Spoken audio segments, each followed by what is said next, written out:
Welcome to Top Chef Fantasy League, the podcast whose hosts really want to be invited to Restaurant Wars. Man. I'm your host and commissioner, Mike Cablon. With me are my co-hosts, Sierra Kato and Ife Wadiwe. A fresh crack of a spindrift. That's how you know it's time to Top Chef Fantasy League. We are still looking for sponsors. We still haven't heard back from Saratoga, so look. Or Wells Fargo or man, BMW. Yeah. Whole Foods. Morton Salt. Morton Salt. Yeah, we'll take anyone. Yeah, we're waiting for you. Ball's in your court. Okay, this is a big episode. There's a lot to cover here because this Yes. is Restaurant Wars, the signature challenge of this show, arguably. Yeah. Initial reactions. How are we feeling? Whoo, man. This is an episode M has said she usually skips because it gives her so much anxiety. She cannot I can see watch that. it. Yeah, okay. I was stoked. I was ready. Just kind of some of the preview setups got me really excited, knowing that they chose Laura to run, which we talked about last episode. Yes. We were like, I really okay. thought this was going to be the big payoff to the villain edit. I thought that Yeah. this week they would finally be like, all right, Laura, time to pay the piper. You know what I mean? Yeah. Oh, that's the way that they kind of made it look like in the trailer, Yeah. and then Oh, also yeah. they did that one close up of her like putting the note the ticket down in the Right. wrong spot, but Yeah, that was yeah. about it. Yeah. I will say, do y'all skip commercials or watch through?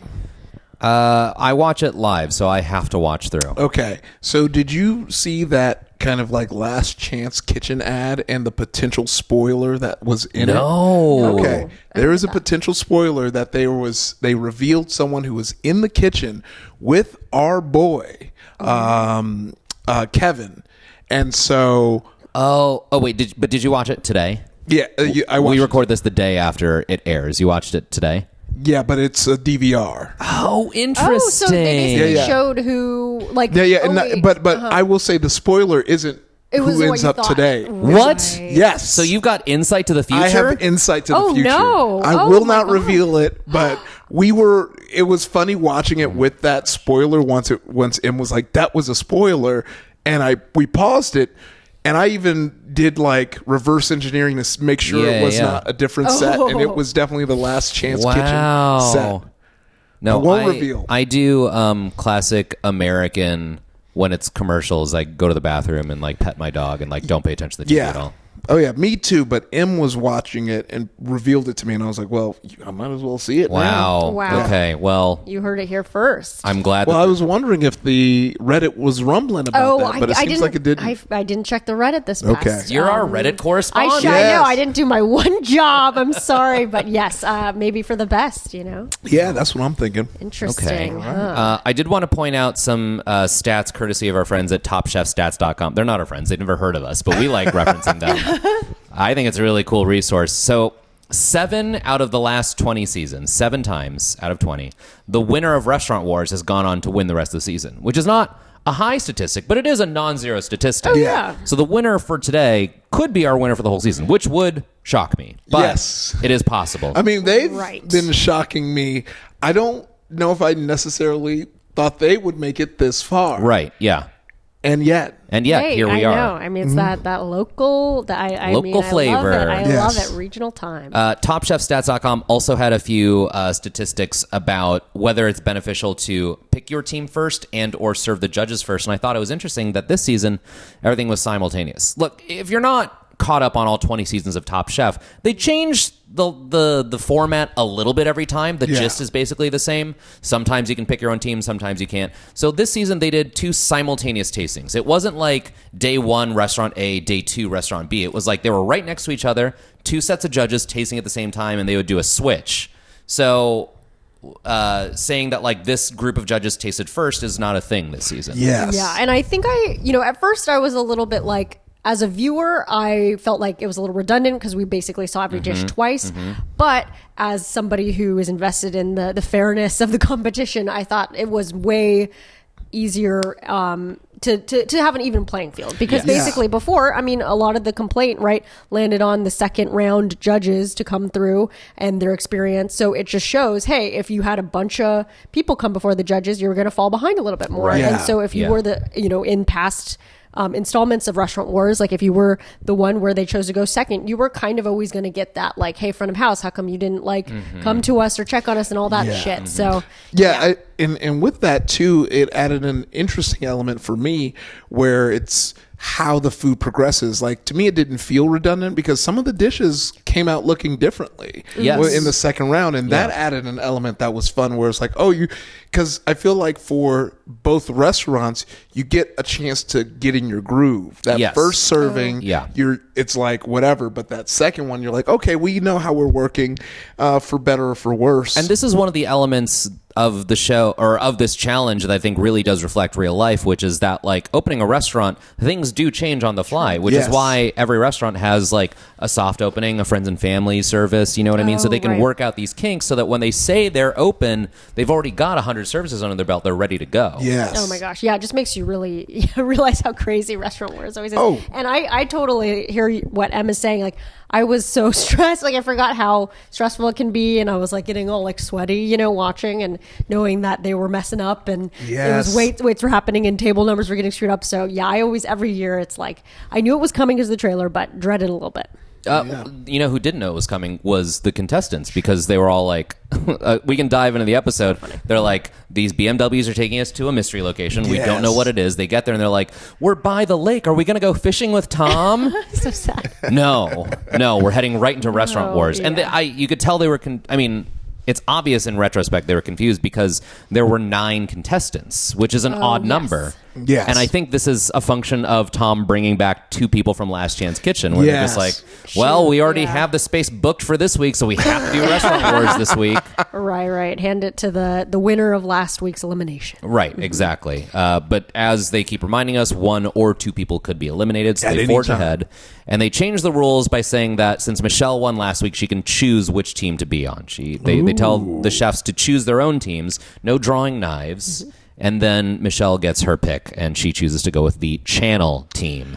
Yeah, which, you know, her reasoning was that it was like, oh, these are all like head chef people. And for me, I feel like that would go the other way, where it's like, oh, these are going to be a lot of people who are used to being in charge. Sure. May not be as collaborative. Right. I think we kind of see elements of that in some of the criticisms. However, this of course put me in a tough position because these are both my last 2. Your last 2, you on really the same team, and I was like, if this team fails, I'm fully on the chopping block. There's no safety. Yeah, but if they win, I'm completely safe. Yeah, exactly. Which does pan out for you later on. We'll get to the points later. The challenge is to do a 3-course menu with at least 2 choices per course. That is a small twist this year.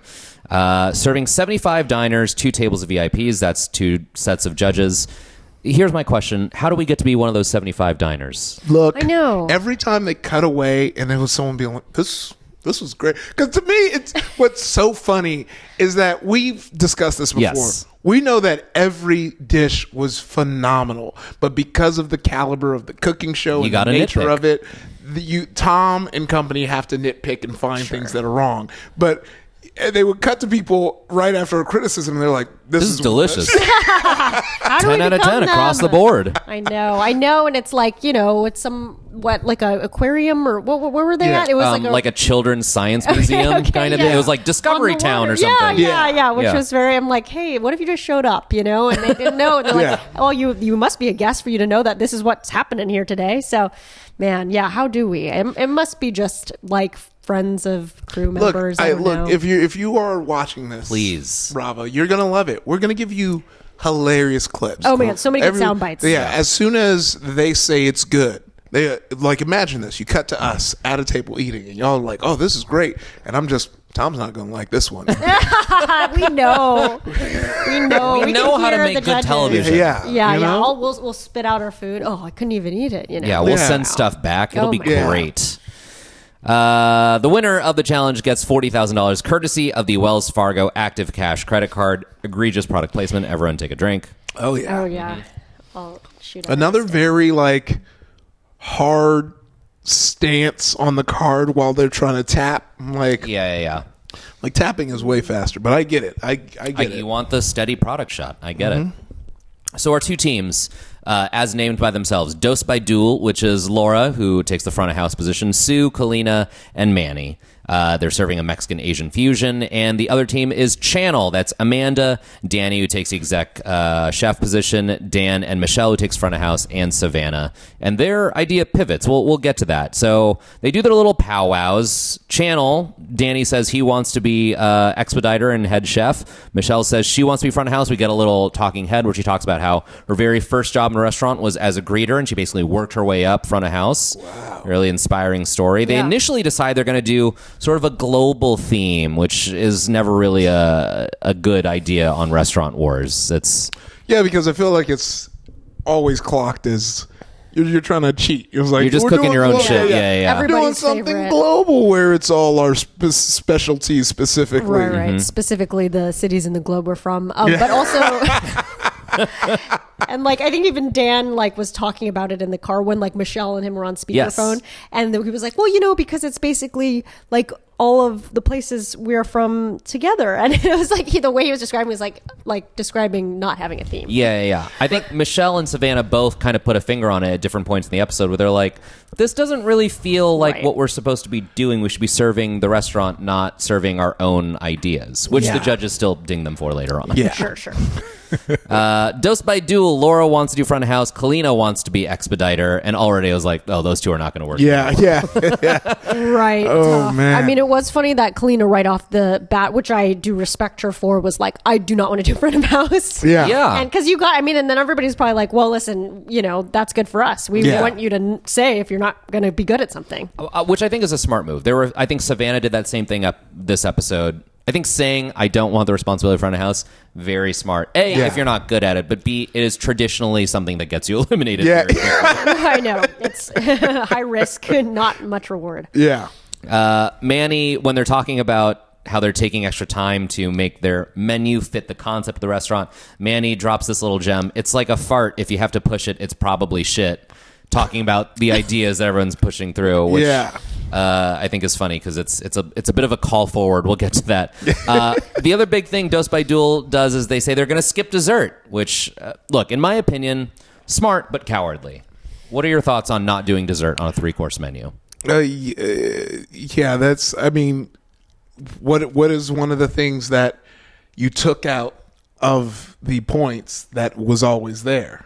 Oh, messing up dessert. I'm not a pastry chef. I have no dessert experience. Exactly. I feel like, and especially, I didn't think about it until right now because I have a friend, when Kwame, who was in this episode, he was looking for people at his restaurant, and I knew a friend who was a baker who was like, go there. And I was like, oh yeah, a lot of these high-end restaurants have a baker, like someone separate, a dedicated person. So they never think to, develop their dessert-making skills. And coming full circle, that's why a lot of them was like, I'm not a pastry. That's somebody else. That's not what I do.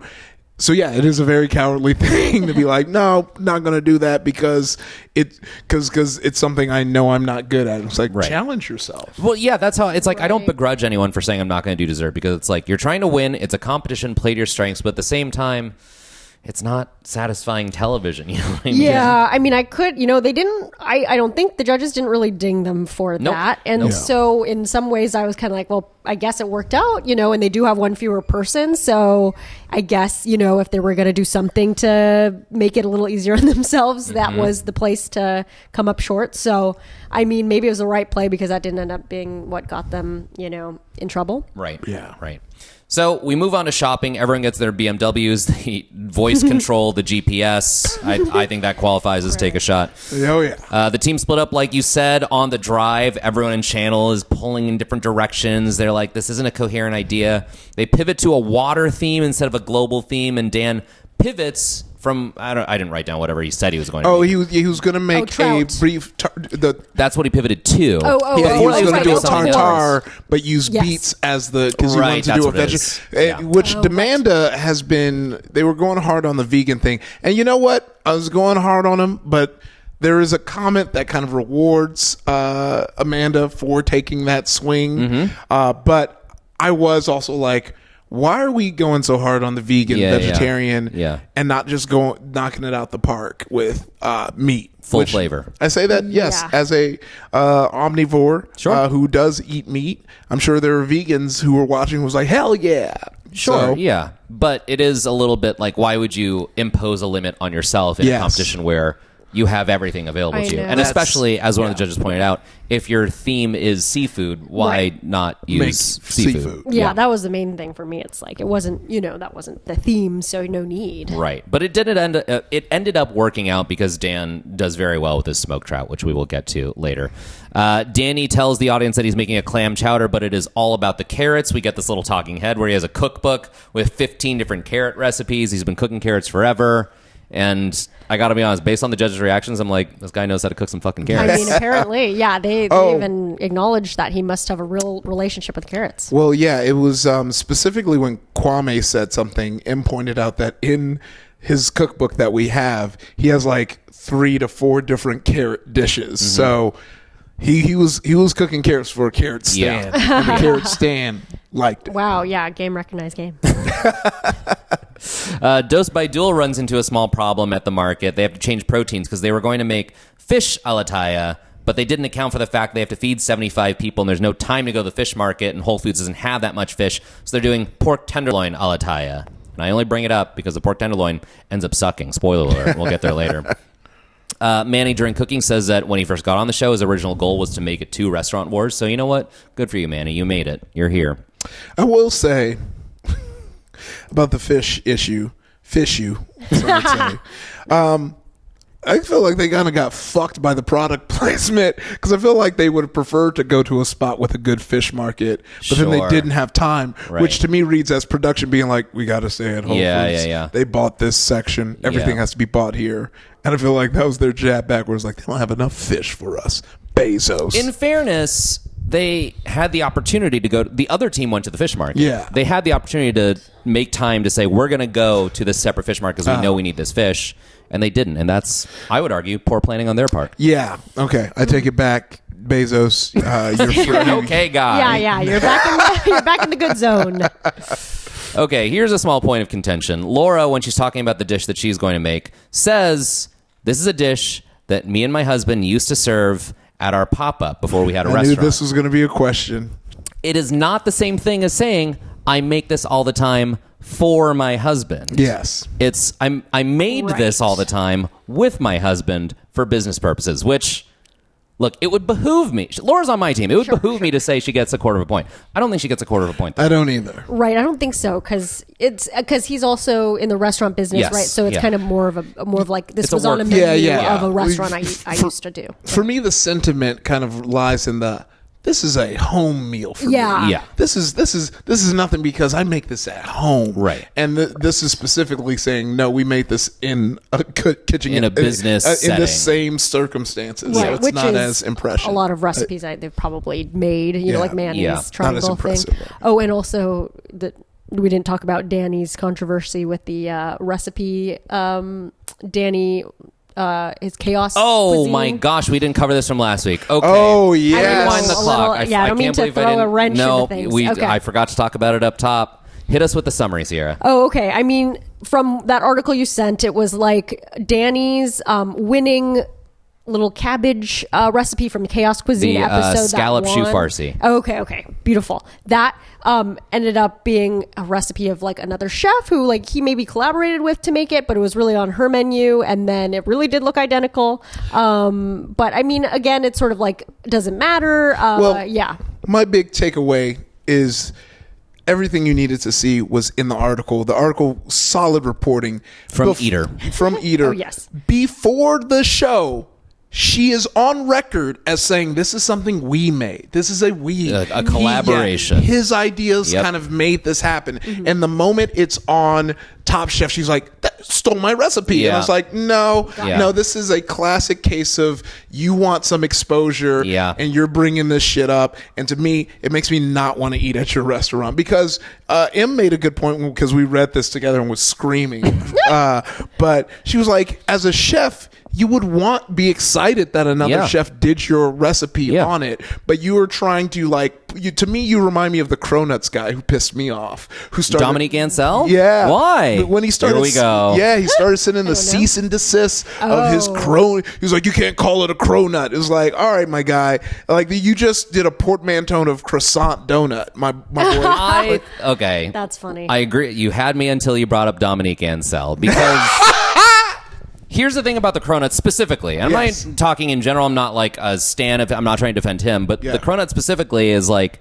It was a culinary innovation. Yes. In a way that like it is hard. This is why the person who employed Danny, who got mad, who we're talking about right now, is like a little bit, because it's like it's hard to monetize a recipe to begin with. Yes. So for her to be mad, she's not even trying to be like, you owe me anything. It's just like you're just being mad for mad's sake. Yes. Whereas the Cronut is like something that took innovation. Okay. Look, if you don't know anything about like just if you're not a kitchen person, and I'm not a big kitchen person.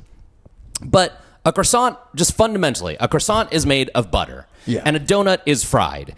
And what happens when you take something made of butter and you put it in hot oil is it melts, which is why no one had ever made a cronut before, because you can't really fry croissant dough. Yeah. And he figured out a way to do it and commercialized it and sold it. And I think that is closer to intellectual property. Do you know what I Yeah. mean? Because Yeah. that is an innovation in process. Okay. Yeah, That's something yeah. that took R&D. Yeah. And so Right. for him to say, like, you can't do cronut, I actually kind of understand that. Yeah, but I feel like everything you said definitely makes sense, and I get it. But then other people did do it. Like I could see if they were like, "Hey, Dominique, send me that dough, send me that whole situation," and did it. It was like, no, the people were like, "Oh yeah, the way you did that." Because to me, like, how long does something exist in a kitchen before we see it in all other kitchens? Do you feel like things only like when something is like in a restaurant and it becomes a hit?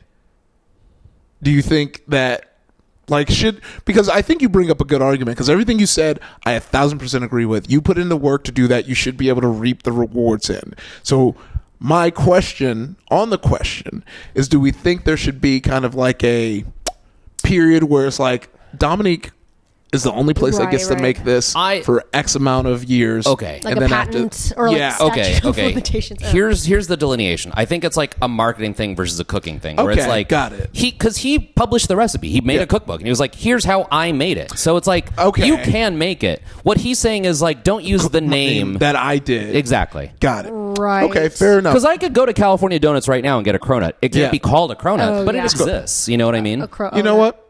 I'm on your side. You won me over. I would also say like it's so interesting because it's like big companies obviously would do Yeah. like it's like fucking Yeah, Monsanto yeah. can be Well, like see, you can't well, use our that's seed, but then small individuals. I think the way I interacted with it is why I felt the way, because if I seen a fucking McDonald's or something Right. doing it, I'd be Sure, like, yeah. back the fuck off. Yeah. But I went to Kettle Glaze and it was called a cronut, and then one day I came in and I was like, why are y'all calling it a croissant donut? It's like, oh, the chef started Yeah. suing people, and so I was just seeing a guy and another guy, and I was like, Right. it's all guys. Yeah. But based on everything you said, All guys. also that's why there was such backlash to the chili crunch David Right. Chang. Yeah, Okay, yeah. because that's right? very different. I Okay, think okay. because I feel like everything you said is so on point, makes sense, and that's why I'm like, yep, you know what, you are right, because that is something someone went and created. Yes. Yeah. It's a shared singular the- accomplishment Yeah, you yeah. can like show proof Yeah, of. shared the recipe in a cookbook that, like, I feel like most chefs, when they share a cookbook,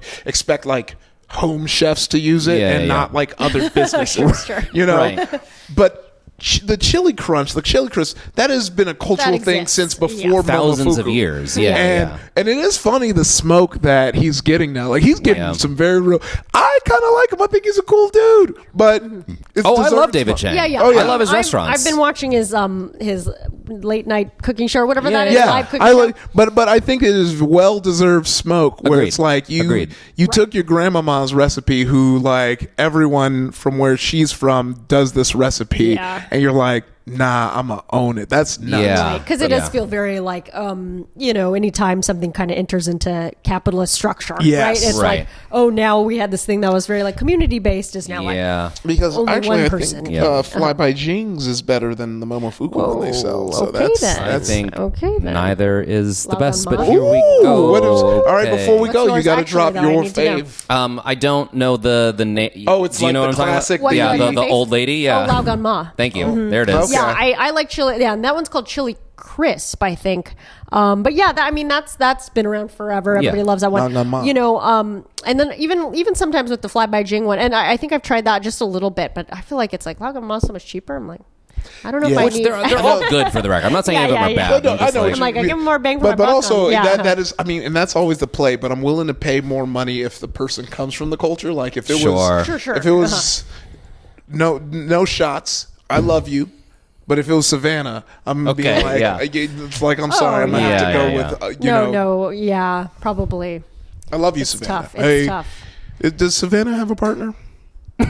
Yeah, she does because she has the had the boyfriend boyfriend who who's trained making- her. Gave her- the fiance. Yeah, Fiance, yeah. Who cooks at home apparently, right? Well, She's if not y'all the two are ethically non-monogamous, Savannah, chef. right. y'all you Yeah, can find me on This is the. the show Interested in- where if he just shoots his shot constantly. Professionally, he's like, I want to go to your restaurant. Friendship-wise, he's like, I want to hang out with you. Dating, he's Yeah, like, I mean, let's fuck. listen, Yeah. What if it's- Top Chef can give me everything I need? Yeah, I mean, Friends, Sue reposted food, our post. romance. Rosca Posted us, replied Rosca to our, replied, you yeah. and Amanda are buddies, so it's all possible. That's what Anything scares me is that possible. it's like there's a chance this could happen. Yeah, there's really not that many people in between, degrees of separation. Yeah. Where the fuck are we? Okay, they start Sorry, training the staff. Okay, we're almost Okay, I want to talk about this, and it's going to lead to another tangent. perfect. But here's my sort of conspiracy theory I've had for years now. I think that when the show casts servers for Restaurant Wars, they're just going to central casting, getting anyone. 100%. There What have if been- that person was like, "This is so hard." I'm like, It's really not. There's six right. things on the menu. Yeah, remember the Anyone who's worked in a restaurant should be able to do this things. job, but they Yeah. constantly. I mean, there have been seasons where it's like they're almost characters in the show Yeah. for that episode where it's just like, look at these dum-dums who can't get Yeah. order A to the chef. You know what I mean? They're trying to get a clip for their reel, I think. I you think- I know? They're genuinely like, think hey, that's what it maybe more is. FaceTime if I Yeah. cause trouble. I'm the goofy one. I knew a guy years ago. Yep, here's that tangent you said. Yep. Who was supposed to be one small segment on this like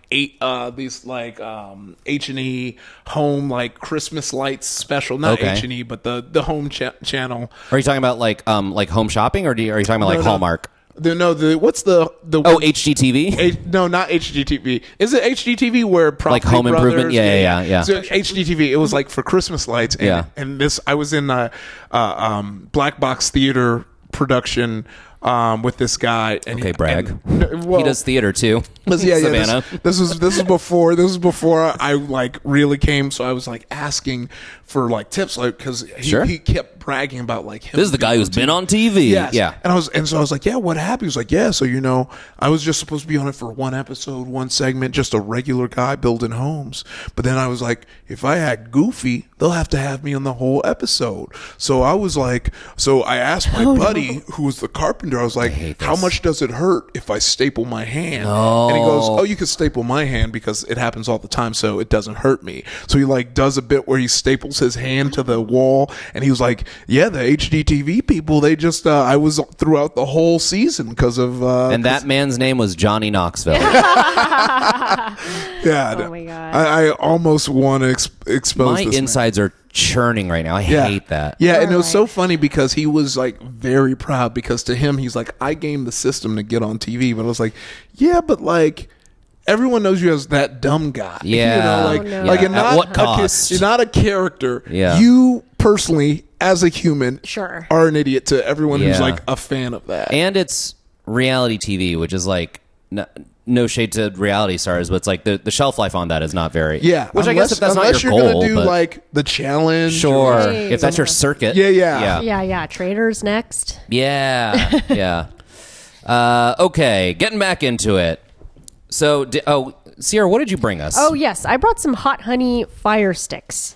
They're not really relevant to the last episode, but Well, we need to eat something but every week now. I was at a cafe, and it reminded me of we had talked about hot honey in the past. Mm-hmm. So I figured, Yeah, this is a close Michelle enough. staple right here. A little hot Yes. honey drizzle Yeah. on top of something. Yes, for sure. Which- And yes. as I was eating mine, it fell off the table, so I just have to remember to grab it Okay. before I go. Yeah. because I think it rolled under there. Oh, good. So I don't want it. I can't to wait for my dog to cause find that. ants. Yeah, no, I will grab it. So no Cosmo eating honey. Okay, here's another big one. Danny has watched this show before, and he pre-wrote the tickets, which I think is the smartest thing I've ever seen done in 20 fucking years of Restaurant Wars. Amazing. I mean, it's so funny because he said, I don't want to have to be reading a bunch of different people's Yes. handwriting, which of Yeah. course, in a rush, you're scrolling, Yeah. whatever. Especially if And- the people who are writing are from Central Casting. Right. Yeah, and have they're never purposely written before. writing like Yeah. they've never written a thing in their life. Exactly. And so that was really smart. And, and even like some of the others, it was all like, imagine preparing for Restaurant Wars. They don't have like computers to print stuff out. So Right. it's like all handwritten. And I thought it was very like interesting how much it reminds you of like school project because Yeah. you're just like, let me throw together as much as I can, to prepare because I found out about this like 3 hours ago, Yeah. So brilliant. And just one of those things again. And I don't think I'd seen, and it just felt like Buddha was a big, Yeah. Buddha Lowe Yeah. was a big Restaurant Wars nerd, and I think it always pays off. This was something that I think the online fandom kind of hated Buddha for in his first season was he like studied the show. He treated it like sports, like we're Yes. training. Yeah. He like watched all Yes. season. He's like, here are the mistakes that have been made. I'm not going to do that. Here are things that work well. I'm going to do that. And I'm going to study this. I'm going to study this. I'm going to do this. Yeah, you might as well. And then in the end, it paid off. Yeah. Exactly. And then, I think about like, I watch a lot of Jeopardy sometimes, and all the Jeopardy people that are at the top, they study up study on it. all You practice. every past thing because Yeah. things repeat. And, there's definitely ways to systematize it so you can efficiently learn the right topics. So anyway, same idea. Yeah. Pre-writing the tickets, fucking brilliant. I am positive that idea is going to be stolen forever. Oh yeah. Really smart. So the restaurants open up, and immediately we cut to Kalina telling Laura, "Oh, can we say tartare, not beef, so it's not confusing?" She's trying to get the tickets consistent, and it is just such a stark contrast to like Danny's system of like, here are clean tickets that all Yeah. look the same, and Kalina being like, "We got to get these tickets in order because none of them make any sense." But service has already started; it's too late. Also, it's all sort of for naught because as we will keep seeing. Both restaurants have service problems. Yeah. The judges at both restaurants during both services end up waiting a long time for a lot of these dishes. Both restaurants start with a welcome cocktail. Channels looks a little worse because, as Tom points out, all of the bubbly teas look a little different. Right. Different colors. I thought Yeah. one almost looked like water. Yes, I thought straight up, I was it like, looked they're drinking Yeah. water. Yeah. Don't know what happened there. Okay. So we'll go through the restaurants. Dose by Duel. The first set of judges sit down. There is Stephanie Izard, one of my favorite chefs. Her restaurant here in LA, Girl on the Go. Oh, yeah. Amazing. One of my favorite restaurants in the country. And Gail Simmons and two other local chefs whose names I didn't write down. I'm sorry. They quickly get into the weeds. Kalina and Laura not on the same page at all. Laura's dish, a beef tartare, cilantro green goddess, gochujang, and a rice cracker. First group, loved it. It worked. Good sauce. Second group, the rice cracker was soggy because it sat there, and the tartare had good flavor, but they hated that rice cracker. Yeah. I think this is the first of many dishes where we'll see that the difference between first service and second service is huge. Yeah. Yeah. I think this is a tough one to judge because the two sets of judges had wildly different experiences. Oh yeah. Kalina's first dish, melon and Dungeness crab aguachile with pickled bamboo and a furikake tostada. First group said it needed more acidity. The second group said it tasted flat. The tostada was stale. At judges' table, they all kind of blamed that tortilla. Tom said for an aguachile, a little boring. It's very clear that she's on the bottom here. Yeah. Pretty immediately. Oh yeah.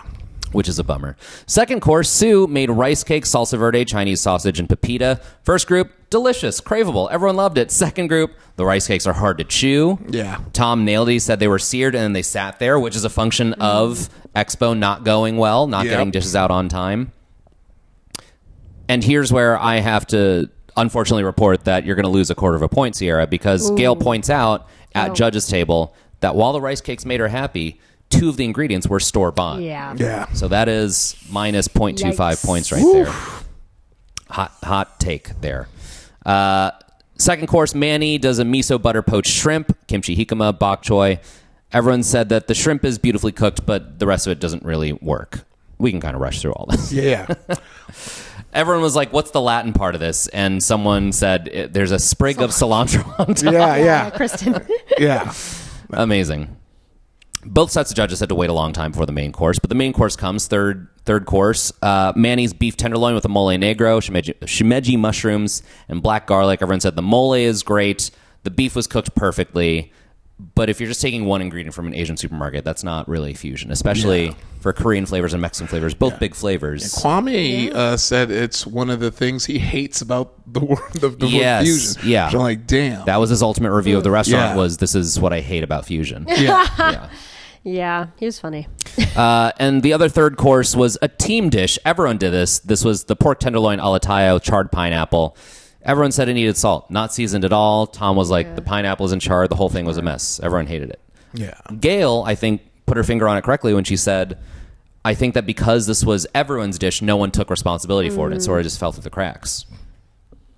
Stephanie Izard says the third course was less cohesive than the rest. She said it felt like they left and went to another restaurant entirely. Brutal. That was mostly me stalling because I had to burp. That was pause for. I know. I was like, Pause for damn, burp. he felt that. He Yeah, felt yeah. that. I felt this. Yeah. The spindrift. By the way, top 10 Spindrift. I've never had this flavor. This is a new one. The Island Punch Spindrift. Hey, if Spindrift yes. wants to sponsor us. Yeah. Delicious. I love all Spindrift products, but namely the new Island Punch flavor available at your local Target. Yeah. Delightful. All right, the next restaurant is Channel. And the first set of judges sit down is Tom, Kristen, Kwame, and again, another local chef. Sorry. Yeah. Michelle kind of drops the ball right away. She said she admits that she is Yeah. nervous, but she doesn't come to check in. She walks right by the judges' table, doesn't say hi. Yeah, and she I'm was like, I don't want to be in their zone. Because in this, I get it. I'm always afraid of coming off too thirsty. Sure. You don't want you want to be in their face, but I think in the end, for Restaurant Wars, this is where maybe some reading up might have helped. Oh, you got to get in there. Yeah, you can be too thirsty. They Yeah. will not be mad at you Yeah. checking in on them overtly. And I think about it too, because I think people probably think the same thing of when a food writer comes to the restaurant. But I'm like, I don't think a single food writer is going to be like, I got too much attention. Yeah. You're Right. trying to game me. They know? like that part of the job, I'd Yeah, imagine. I think that's one of their favorite parts. And Friends of Food Writers, one of my favorite parts. Yeah, they keep coming over here. They keep bringing more food. I mean, and I swear to God, this happens every Restaurant Wars. It's so frustrating because, again, it comes back to like, just watch one other episode. Yes. But like, I think the one season where Jackson, the chef who has a Jackson Venice, Kalb? yeah, Yeah. I think so. He he was a great chef, but he got sent home during Restaurant Wars, front of house. Terrible front of He house was person. Not even, he didn't even talk to them at all. And it's so funny because I'm sure that this is the edit, but it's the thing where they would cut to him and he'd be like, I'm just like treating him like any other guy, and trying Yeah. and Yeah. thinking like smugly, like they make him seem like he's really smugly like, I got this in the bag. And then it's like, oh no, you worst got to service in the go world. right away. And you Yeah. got to tell them everything and be so warm and treat them like VIPs because they love that, Yeah. It is so funny. It's just like when you see it again and again. And Michelle wasn't as egregious as he was, but Sure. it was just like, no, you got to go out there immediately. You know? I would argue it's harder to like over check it. You know what I mean? Like, Yeah, there's a 'cause much there's a higher lot. ceiling to like, oh, she was checking in too much. It's like, that's Never really hard to do. So Yeah. just Yeah. check in as much as possible. Definitely. So it's really easy to not check in enough. It's really hard to check in too much. you know? Yes, I think especially in this scenario, it's like you're doing other stuff automatically. So Right. Yeah. And she didn't get a chance to say goodbye to them on their way out either. After the turn, she recognized her mistake and says, I'm going to give the Steph Izard, Gail Simmons group a lot of attention. And she does that. Let's go through the dishes very quickly. Dan ends up being his winning dish, does a smoked walleye with labna, potato cake, and harissa. Kwame said he would order it again. Both sets of judges loved it. The other first course, Savannah, does a chawan mushi with scallop, maitake, and ikura. The first group said it was good, but it had chewy mushrooms. Second group was like, yeah, the mushrooms overpower everything else. Seems like it was a good chawan mushi with bad mushrooms, which, there are worse sins. Yeah. Michelle, second course, does a fried catfish with a dirty rice cake, plated by Savannah, since Michelle's working front of house. All the judges agree the best part is the smoked oyster mayo, and you could have skipped the rice. Danny's dish, a New England clam chowder with grilled carrots, Old Bay clams, and thyme. Everyone loves these fucking carrots, man. We don't need to beat it to death, but Danny knows how to cook a carrot. Yeah. And Amanda's second course dish is her vegan gumbo with greens, grilled mushrooms, and kombu. God. I don't know what to think of this, because on the one hand, I love it, and on the other hand, I'm like, why? Here's the thing. And maybe it's a personal thing, and And I feel like when you try and veganize, like, you know, I think like billboard dishes, you know, like when you're like, I'm gonna do a vegan jambalaya or a vegan gumbo or a vegan like I remember Demi, his parents were in town and he wanted to take his parents to this like vegan Nigerian food place and they're like, no. Yeah, why? And like we looked it up, the reviews were good, it was so good, and my dad, because we were trying to let our parents meet, and my dad was like, why would no, he was like, we know how to make the food, why would we go, it's vegan? Like it was like, yeah. And I think that's like, no matter how good it is, that is what you're going up against, is people going, this thing that I know is traditionally has meat and all these things, you're taking it out. And I think that's what she's up against, but in the end got rewarded on the having an option that was vegan, that still was in line with the theme, which was surprising because it was something that was thrown at the end of her compliments, and it seemed like every cut on this, people were like, no. Sure. Yeah, it's, I don't know what to make of it. I'm not going to say anything if I don't have like a hot or funny take on it, but it's just, it is what it is. She did a vegan gumbo, and there you go. But it was good. I feel, I know I'm on the fence. And vegans, let me know what y'all think about this, because a lot of people, they're like, it's good, but it's not gumbo. But I wonder if like someone who went vegan was like, oh no, this reminds me of gumbo. That's sort of the thing that I think I was like, that I'm thinking when you're talking about like your dad being like, why would we have this but vegan, is like, that's for a new audience, which is a much smaller audience. Do you know what I mean? It's like there is a time and a place to be like, I took this traditional thing that my family's been making for generations and I turned it vegan. That's great for people who are vegan and want that dish. But you were talking about like a fraction of your audience. Yeah, I think it, and then it's kind of the thing too when, I don't know, I feel this way sometimes about like Impossible or Beyond, where it's like, this is actually quite close and good, but also I'm like, totally fine to just go a different direction and like not try to emulate something, unless of course your dietary restriction is I'm vegan, then great. But like if it's already a thing where people have an easy comparative thing, I think it just kind of puts you in a bad position because it's just, you know, inherently going to be a different dish. So maybe just go completely different direction. Okay, we have to take a break, and this is where we might insert an ad in the future, but it's because I was irresponsible and didn't charge my laptop, and both of these ports are taken, so we got to figure this out. And we're back. Back from what? I don't know. I might edit this part out. Okay.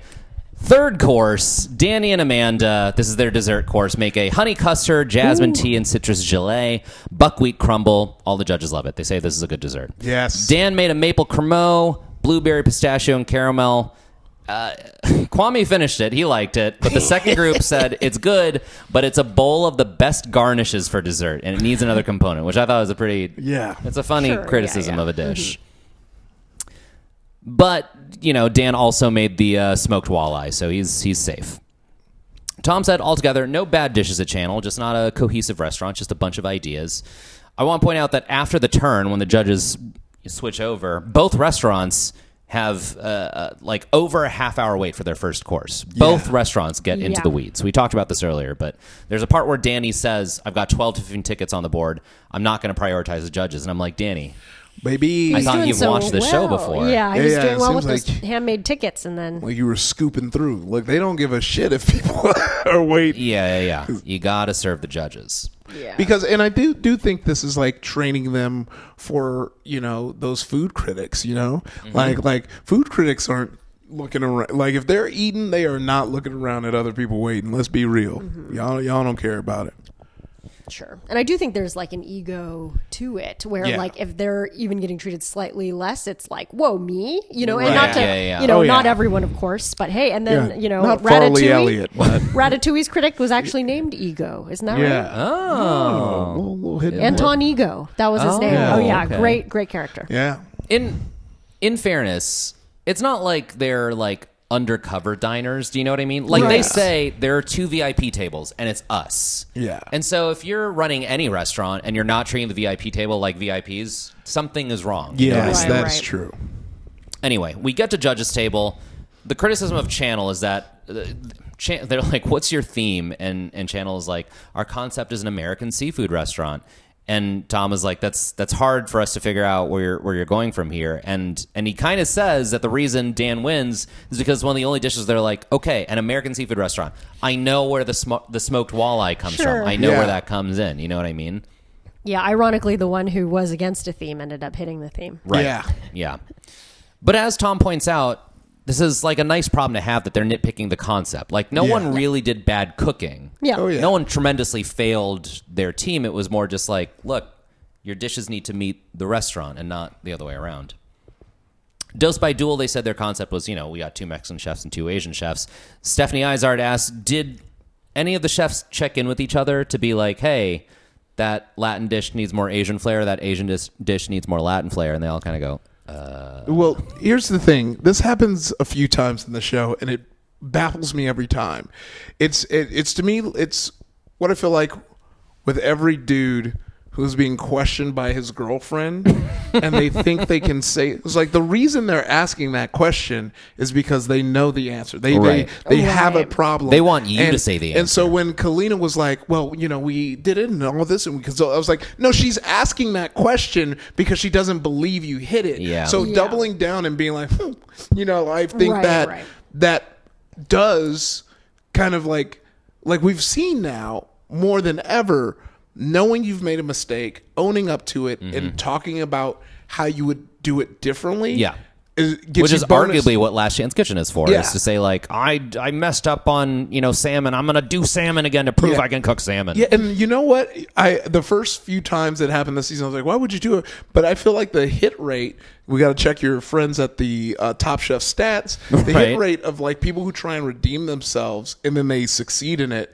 It feels like they oftentimes will win. Or when they were up against Sue the Sniper, Tom made a big deal about letting them know that they have Right. redeemed themselves. Right. Yeah. Right, yeah. right. Yeah. You've proved to me you can cook the thing. Yeah. But please pack your knives and go. And with that, go home. The winning team is Channel. They win $40,000 courtesy of the Wells Fargo Active Cash credit card. And the ultimate winner is Dan. And I was like, was the smoked walleye really that good? Because No. everyone was crazy about Danny's carrots. And I'm like, how did the walleye beat I know. the I was carrots? so sure it was going to be the carrots and then the walleye. I thought so won. too. I think because Danny was executive chef and they still had problems, like, Yes. and especially That across the makes menu, sense. That makes you know, sense. which should have been overseen by him. I think they couldn't give it to him. Yeah, which brings buy us that. to The bottom? yeah. Dose by Duel. And the elimination goes to Kalina. Please pack your knives and go. Yeah, and the reason I said it brings us to is because that was the reason they Well, kind of clipped yeah. her, was they were like, yeah, you tasted like Right. this dish Yeah. we didn't like doesn't necessarily fall on one person because you Right. all worked on it, but since you were the executive executive chef. chef, you tasted it and you sent it out, it is going to fall on you. Yeah, Yeah. yeah. This is one of those things where it's like it's hard to tell during the draft, but I would not want to draft anyone who wants to be either executive chef or front of house because those are always the people who go down. Yeah. Unless you cooked so horribly on your one dish, Right. usually it's the person who like takes responsibility who goes down. Yeah, and I think it's like, you know, there's obviously more opportunities to screw up as front of house or executive chef, and you know, if they're behind and Danny made that decision to like not serve them first, that's a ding. And then for Kalina, obviously, and then also her individual dish wasn't strong enough to keep her up above the Yeah. water, I Yeah. think. Yeah. So yeah, it lands on her, and then everybody else, you know, it's kind of like, well, you did good enough in your role, right? Like, Yeah. So Kalina packs her knives and goes, and we move into Last Chance Kitchen. We get, I would say, one of the biggest shocks of the season. I'm surprised this wasn't played up more in trailers. Yeah. Kalina respectfully bows out of the competition. But different than the alleged bow out because Yeah. because she goes to it Yeah. and on camera in front of Owns her shit. owns it and says, Yeah. hey, for my mental health, which You can't argue with that. I can't argue because I can't imagine how, because she made it out already. Right. And she probably was thinking about how stressful that was and was like, I just can't do that again. Yeah. Yeah, the idea of going back out, back in, I think is Yeah. tough. And she came back. If you review like her attitude coming back into the competition. She came back with such like fire. She won one of Yeah. the challenges right away. It was definitely like, it would be hard, I think, to do that twice, you know? Yeah. Knowing that like, hey, it could just end again. So much respect to that, I think. And like, you know, I could kind of course, those confessionals that they do tend to be filmed after the fact, but it was like kind of as they were leading in, she was like, yeah, you know, this is my second time. You know, I was kind of like, oh, I wonder if she's I know, it was very, it. you kind of did lead it up. It was, I was so surprised. I turned to M, and M was like, in the past 20 seasons of Top Chef that I've been watching, I've never seen someone quit on Last Chance Kitchen, Yeah. and it's happened twice. Yeah. That's right. Twice this season. Yeah. Right. One off camera. One, Yeah. one on One the camera. respectful and dignified way, and one the Yeah. cowardly way. Yeah, I don't know what that was. You Yeah. decide which one is which. Yeah. Whoever hid theirs under a hat. I literally, I swore like Tom was going to be like, when he was deciding what to do after she Yeah. left, because he was so surprised, like, what if he brought out David Murphy? That would have been He's amazing. just hiding behind one of the shelves. I wish that I would That like would to see make- the raw footage where he looks around to the other producers and he goes like, "Can we call David Murphy?" We- yeah. That was Is he my still here? favorite part was when They're all sitting around awkwardly. yeah, and Kevin's like, so what are we gonna do? And Yep. he's like, I don't know. Yeah. And Kevin was like, you didn't know this? Then what Yeah, the heck? Kevin Yeah. it was so like funny to see Kevin's look of genuine Yeah. surprise. I He mean, thought so he was funny. in the middle of like a reality TV machine, Right, and he was right, like, "No, this is reality." Yeah. He realized no one was driving the car. Yeah. What? And then the cherry on top is there's like a quick cut of Rosica just kind of sitting there like, Grinning her grin. "Well, I mean, yeah. I'm here. if there's a competition that you Yeah, need, yeah. She's like, I am a listen. competitor." True get mic'd fuck it, up we right ball away. energy right there. Like, Yes. Yeah.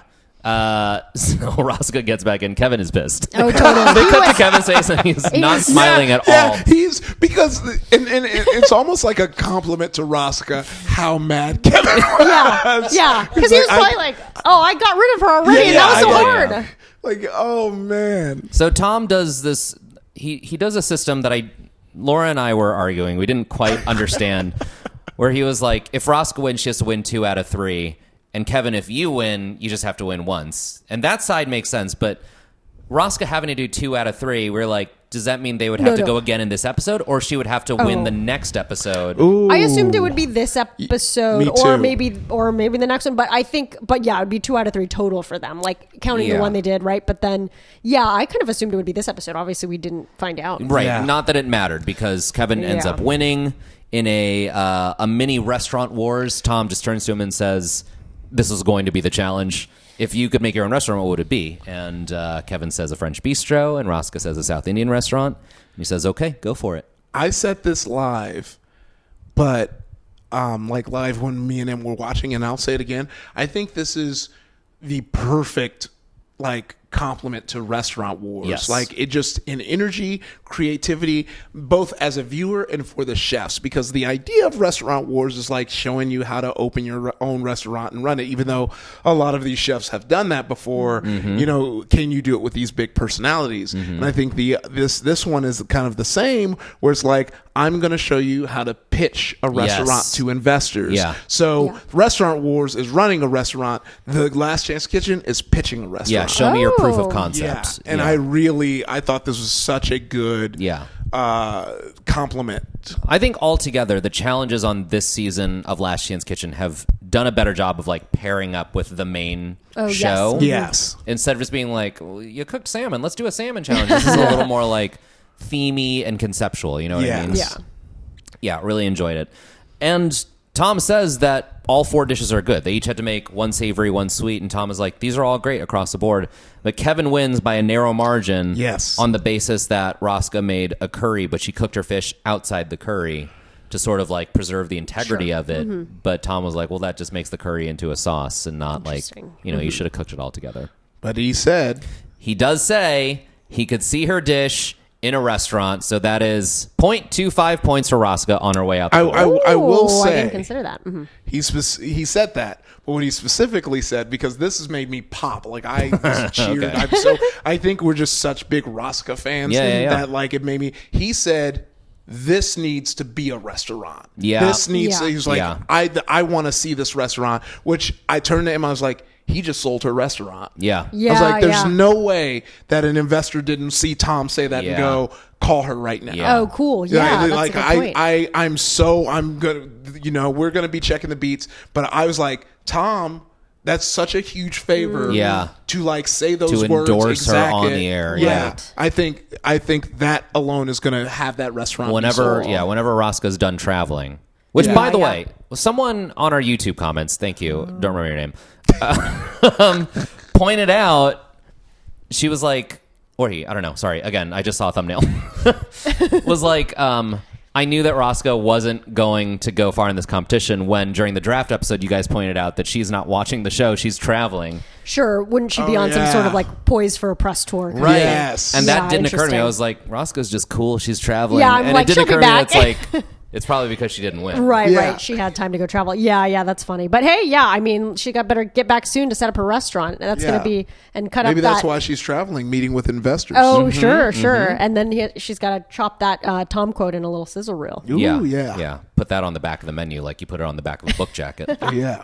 All right, let's tally up the points. As a reminder, you can find our scoring rules on our Instagram at Top Chef Fantasy League. There was no quick fire, so no points this episode. Judges table goes to Team Channel. That's Amanda, Danny, Dan, Michelle, and Savannah, who each get 1 point. The Elimination Challenge winner was Dan, who gets 2 points. Last Chance Kitchen went to Kevin. That's plus a half a point. We're not giving a quarter of a point to Laura for saying she makes this all the time with her husband, because it's not for her husband. Sue used store-bought ingredients. That's minus a quarter of a point. Rosca's dish should be in a restaurant. That's plus a quarter of a point. So in this episode, I have the lowest gainage at 1.5 points, which I am not proud of. My team didn't get me a lot of points this time. Iffy beat me narrowly with 2 points. Yeah. Congratulations coming up the you. middle here. Sierra still pummeling us into the ground with 4 points. Dan Jacobs, baby. Dan Jacobs, who again, I Hell really yeah. didn't think would be like the big point getter this season, but here is the second elimination Winning challenge these win. elimination. I know. Dan Jacobs, local man, local hero. Yeah, So I think very in general, excited. something I'll take into next season. It's always safe to bet on the local chef, even if Yeah. you don't think they're going to win. They're going to get points because Oh, they yeah. know how to cook what's in that region. Yeah, that's true. And that, probably getting some more screen time, getting Yeah. some more comments in there, knowing the guys, knowing Yeah, all the color the commentary. gals in the area. Yeah. So here's our leaderboard as it stands right now. Iffy still in last place with 17 points. Me in the middle with 23.25 points. Sierra in the lead with a whopping 36.5 points. I don't want to say it's lights out for us, Iffy, but I mean, Yeah, I mean, look, it's a marathon, not a race. it's a marathon, not a race. And if we can get some wins, Mm-hmm. me or you, more so you, but me, I'm creeping up behind. I'm not falling too far behind. You I'm still have closing two very strong chefs. Amanda and Yeah. Michelle, both killers. Yes. Could gain you a lot of pointage. Yeah, I just need an episode where one of them wins quickfire, the other one wins the elimination challenge, just doubling up. But yeah, I'm pretty faithful in them. Yeah, I have faith for you on your behalf. Yeah. If you have any thoughts or suggestions, drop us a line on Instagram at Top Chef Fantasy League. If you're doing your own Top Chef Fantasy League, please tag us. We love seeing your team names. For full unedited episodes, you can check us out on YouTube. Thanks again to my co-host Sierra Kato and Iffy Wadiwe. We'll be back on Monday next week. Thank you so much for listening. Bye-bye. Top Chef Fantasy League is hosted and produced by Mike Cabalon, Sierra Kato, and Iffy Wadiwe. Our theme song is composed by Dylan Van Auken. Special thanks to Jarvis Johnson. Follow us on Instagram and YouTube at Top Chef Fantasy League.